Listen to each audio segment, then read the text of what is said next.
네, 안녕하세요. 청하수입니다. 오늘은 요청 주신 질문 중에 여진족의 거대 제국 금나라의 시조는 정말 신라인인가 이런 질문이 있으셨어요. 거두절미하고 정사 역사서인 금나라 역사를 기술한 금사 보시죠. 조정 즉 정부에서 만들거나 조정해서 공인한 사서만 정사가 되는 거 다 아시죠? 금사, 금나라 시조의 이름은 한보이다.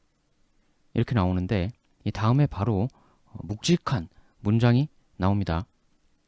금나라 시조 이름은 한보이다. 그가 고려에서 처음 올 때 나이가 이미 60여 세에 이르렀다. 이렇게 나와요.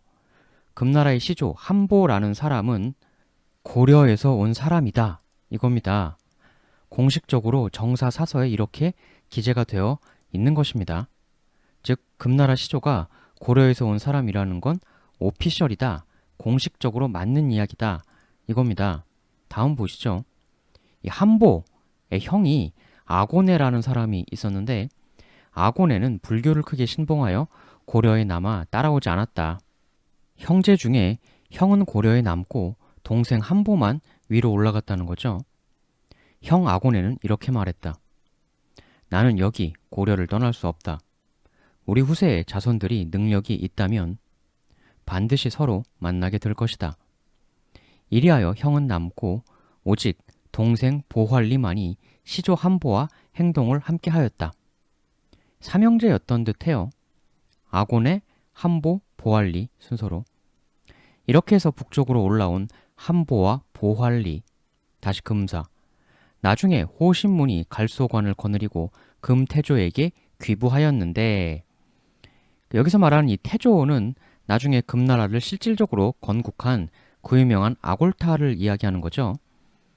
시간이 흘러 나중에 호신문이라는 사람이 아골타에게 귀부에 들어갔는데 그때 그가 말하길 호신문이 자기 할아버지 형제 3명이 서로 헤어져서 갔다고 말하였는데 이는 곧 호신문 자기가 여기 이 형 아곤의 후손이라고 말한 것이다. 라고 되어 있어요. 지금 이 호신문이란 사람이 나중에 내가 바로 이때의 이 형 아곤의 후손이요 하고 금태조 아골타한테 귀부에 들어갔다 이런 얘기인 거죠. 이 내용대로라면 정말로 형 아곤의 예언대로 후손들끼리 다시 만난 거죠. 이 기록들대로라면 금나라 건국 황제 아골타는 고려에서 온 한보의 후손이라는 얘기니까 그럼 이제 이 신비의 인물 한보의 고려를 나온 이후 활동 기록을 보죠. 금사 시조 한보가 완안부에 도착하여 산지 오래되었을 때 그 부의 사람이 이전에 다른 부족 사람을 죽인 적이 있었는데 이 때문에 두 부족이 서로 미워해서 다투는 것을 해결하지 못하고 있었다. 완안부 사람들이 시조 한보에게 말하기를 만약 부족의 사람들이 이 원망을 풀고 두 부족이 서로 죽이지 않을 수 있도록 해 주신다면 우리 부족의 한 어진 여인이 나이 60이 되도록 시집가지 않은 사람이 있는데 일만 잘 해결해 주신다면 마땅히 서로 배필이 되어서 비로소 그대 한보는 우리와 같은 부족이 될 수 있을 것입니다. 라고 하였다. 그러니까 한보가 고려를 나와서 여진족의 완안부라는 집단에서 거주를 했었다는 거예요, 먼저. 그런데 당시 완안부에 아주 골칫거리가 하나 있었으니 이 타 부족과의 갈등 문제가 상당히 심각했다는 거죠. 기록상 잘못은 완안부가 먼저 한 것 같아요. 지금 완안부 누군가가 이쪽 부족 사람을 먼저 죽였다는 거죠. 그래서 이쪽 부족이 지금 완안부한테 엄청 적대를 하고 그것 때문에 지금 계속 투닥투닥 다투면서 너무 힘들고 골치가 아프다 이런 거죠. 근데 한보는 원래 완안부 출신이 아니고 기록상 고려에서 넘어온 사람이잖아요. 그러니까 중재인으로서는 상당히 조건이 괜찮은 거죠. 저들이 미워하는 정통 완안부 사람이 아니니까. 그래서 중간 다리 역할로 중재를 부탁한 겁니다. 잘 중재해서 문제 해결해 주신다면 우리 완안부에 성품이 어진 여인이 한 명 있는데 그걸 한보 당신하고 결혼시키고 당신을 정식으로 우리 완안부 사람으로 인정해서 함께 대대손손 완안부의 일원으로 잘 살게 해주겠소. 이런 제안을 하니 한보가 예, 시조 한보는 좋소 라고 답하였다. 곧바로 한보는 상대 부족에게로 가서 깨우쳐주며 말하기를 한보, 한 사람을 죽였다고 두 부족이 싸움을 계속 그치질 않으니 그 재물과 사람의 추가적 피해가 계속 생기고 있지 않소이까? 이 상태라면 앞으로 손실은 양쪽 모두 계속 커져만 갈 것이오. 만일 처음 문제를 일으킨 자, 그자 한 명만을 처단하고 피해를 입힌 부족에서 그것에 더해 추가적 물질 보상까지 더 해준다는 방식으로 일을 정리한다면 양 부족이 지속적으로 다툴 필요 없고 서로에게 모두 좋지 않겠소이까? 이러니 상대 부족에서 이 제안을 받아들였다. 이를 통해 양 부족이 서로 약조하기를 무릇 사람의 인명에 해를 끼친 자는 그자의 집안에서 사람 한 명과 말 10쌍, 암소 10마리, 황금 6냥을 징발하여 해를 입은 사람 집에 주고 그렇게만 하면 이후에는 화해된 것으로 하여 더 이상의 문제 제기와 다툼은 하지 않기로 한다. 라고 정하였다. 이에 양 부족은 모두 삼가 약조대로 하겠습니다. 라고 맹세하였다. 여진의 풍속에 사람을 해치면 말, 소 30마리로 보상하는 것이 바로 이때부터 시작된 것이다. 이윽고 약조한 대로 보상이 준비되자 모든 부족 사람들이 믿고 복종하였으며 한보에게는 중재를 잘해준 대가로 푸른 소 한 마리를 살해하고 아울러 약속한 대로 부족에 60세 된 여성을 한보와 결혼을 시켜주었다. 한보는 패백 예물 삼아 그 푸른 소를 받아들이고 혼인을 하여 후에 2명의 아들을 낳으니 장남은 오로, 차남은 알로라고 불렀다. 이리하여 한보는 드디어 정식으로 완안부의 사람이 되었다. 한보는 이후 금나라에서 1136년에 추시하여 경원 황제, 묘호는 시조라고 하였다. 1144년에 그 장례 지내는 곳을 광릉이라고 하였고 1145년에 시조 의현 경원 황제로 시호를 추중하였다. 금나라 황실에서 정식으로 시조라고 인정하고 황제로 추천까지 해주었다 이거예요. 지금 이 기록에서 보면 명백하게 한보는 고려에서 온 사람이다 라고 되어 있습니다. 이걸 가지고 두 가지 해석이 보통 맞서는데요. 당연히 고려에서 왔다고 하니까 지극히 당연하게도 금나라 시조 한보는 원래 고려인이었다. 이 한보를 통해서 나중에 금나라 황실이 발생하는 거니까 금나라 황제는 고려인의 후손이다 라고 보는 해석이 하나가 있는 거고, 아니다. 고려에서 왔다는 건 그냥 장소를 뜻하는 것일 뿐 민족을 뜻하는 게 아니다. 이런 주장도 있어요. 이 주장의 요지는 고려에서 살다가 나온 여진족이다 라는 주장이죠. 고려인이 아니고. 근데 이 주장은 뭔가 아까 소개해드린 한보가 완안부 사람이 된 스토리 있지 않습니까? 그거랑 맥락이 좀 잘 안 맞죠.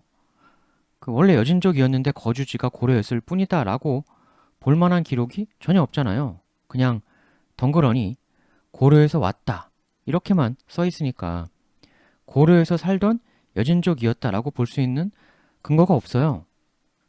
조금 억지스러운 면이 있습니다. 그냥 오직 from 고려 이렇게만 딱 써 있기 때문에 그는 어디 사람인가? 그는 한국에서 왔다.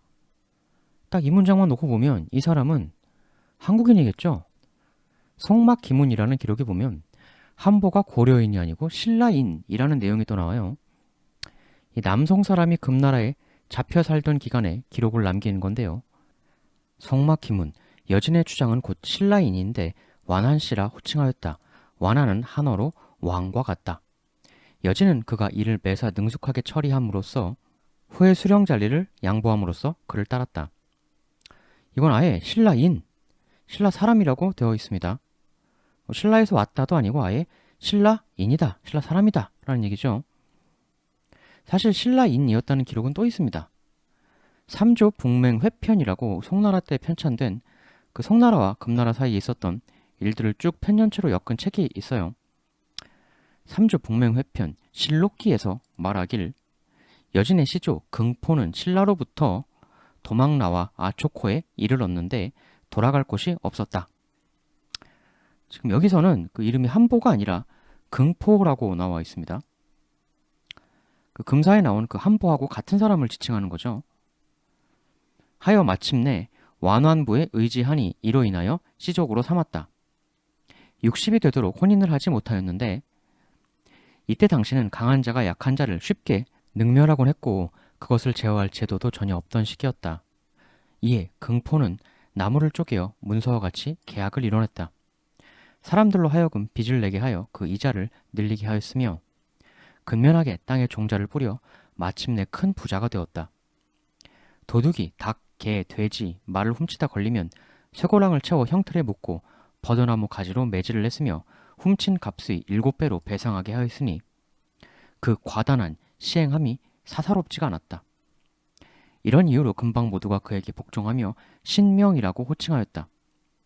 인근에 있던 한 추장의 성은 결도고단이고 어릴 적 이름은 성화였는데 이자에게는 40여 세인 미혼인 한 딸이 있었다. 그가 소, 말, 농사기구 등을 예물 삼아 긍포에게 시집가게 하였다. 후에 여진 추장 무리들이 결맹하여 긍포를 추대하고 수령으로 삼았다. 이 그 두 기록들을 보면 긍포, 한보라는 신라인이 신라에서 무언가 안 좋은 일이 있었던 것 같죠? 도망쳐 나왔다고 기록되어 있으니까. 갔는데 거기서 발달된 신라식 경제적 방식이라던가 농경 기술 이런 걸 바탕으로 현지를 경제적으로 좀 장악하고 주변 사람들에게 돈도 빌려주고 등등. 그러면서 무법천지에 가까웠던 아무 제도도 없던 지역에 법률 같은 제도도 도입해주고 그리하여 현지 여진족들에게 리더로 추대가 되었다는 거죠. 굉장한 존경을 받았다라는 기록도 있습니다. 지금 금사에 고려에서 왔다라는 내용하고 아예 신라인이었다라는 이 기록들하고 다 공존하는 건데 이걸 보면 시기상 한보가 신라 말기, 고려 초기 그 교체기 때쯤 넘어간 게 아닐까 이런 추측도 있죠. 신라가 그대로 이어진 게 고려니까요. 사실상 신라 이퀄 고려니까 고려인이라고 하든 신라인이라고 하든 의미는 비슷하겠죠. 한보의 원래 성씨가 김씨였다는 이야기도 있어요. 그 이야기의 근거는 고려사에 나옵니다. 고려사 예종 10년 을미년 기록. 혹자는 옛날 우리 고려의 평주, 지금의 황해북도 평산군의 승려 금준이 여진에 도망쳐 들어가 아지고촌에서 살았는데 이 사람이 바로 금나라의 선조라고 말했다. 또 어떤 이는 다음과 같이 말하기도 했다. 역시 평주의 승려 김행의 아들 김극수가 애초 여진의 아지고촌에 들어가서는 여진의 여인에게 장가를 들어 아들을 낳아 고을태사라 했다. 고을이 활라태사를 낳았고 활라는 아들을 많이 뒀는데 장남이 행리발이고 블라블라 영가가 인심을 얻었다.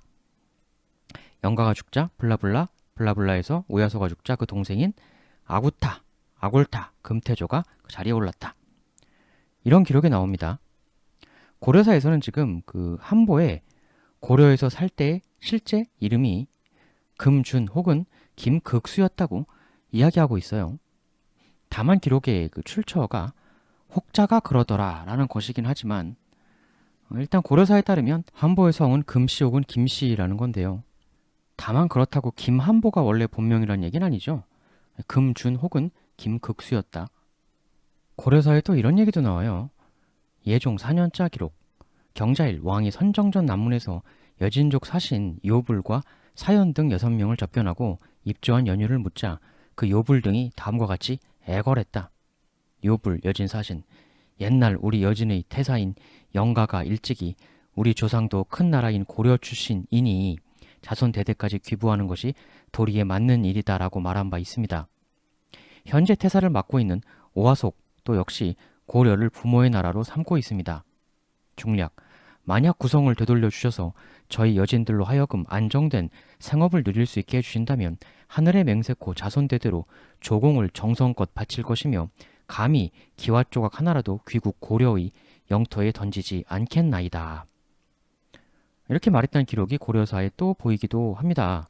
정리하면 고려인 남성 한 명이 여진족 살던 곳으로 이사를 갔는데 거기서 여진족 여인하고 결혼하고 일도 잘해서 현지 여진족들에게 한 가족으로 받아들여졌고 그 고려인 남성과 여진 여성이 낳은 후손이 이어져서 그 후손이 나중에 금나라 황제까지도 되었다 이거죠. 금나라 황제, 그 가문의 선조 중에 고려인 혹은 신라인이 있다. 이 사실을 억지로 부인하는 건 부자연스러워요. 워낙 확실하게 언급된 사료가 있기 때문에. 다만 그렇다고 금나라라는 나라 전체, 여진족이라는 사람들 전체가 다 신라의 후예다, 다 고려의 후예다라는 식으로 가는 건 지나친 침소봉대이죠. 금나라 백성들 전체가, 여진족 사람들 전체가 다 우린 신라 후손이다, 고려 후손이다 이런 전체적 정체성이 있는 게 아니었기 때문에. 그렇지만 그래도 금 황제 가문이 고려인의 후손 핏줄로 구성된 것이라는 것 역시도 부정할 수 없는 증거가 있다는 것입니다. 요청 테마에서 해봤고요. 다음 시간엔 또 다른 오늘보다 더 재밌는 테마 가지고 오겠습니다. 대단히 감사합니다.